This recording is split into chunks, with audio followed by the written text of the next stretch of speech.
నమస్కారం. నా పేరు బి. మీరాజాష్. నేను 11th స్టాండర్డ్ చదువుతున్నాను. నాకు కర్ణాటిక్ సంగీతం నేర్పించింది జ్యోతి మేడం. ఈ రోజు నేను 'గెలుపు తలుపులే' సాంగ్ పాడబోతున్నాను.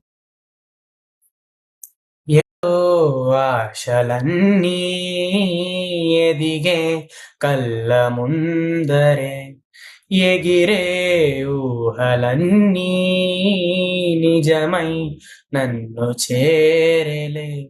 సందేహమేది లేదుగా, సంతోషమంత నాదిగా, చుక్కల్లో చేరి చూపగా, ఉప్పొంగుతున్న హోరుగా, చిందేసి పాదమాడగా, దిక్కుల్ని మీటి వీణగా, చెలరేగి కదిలెను గాలి తరగలపై.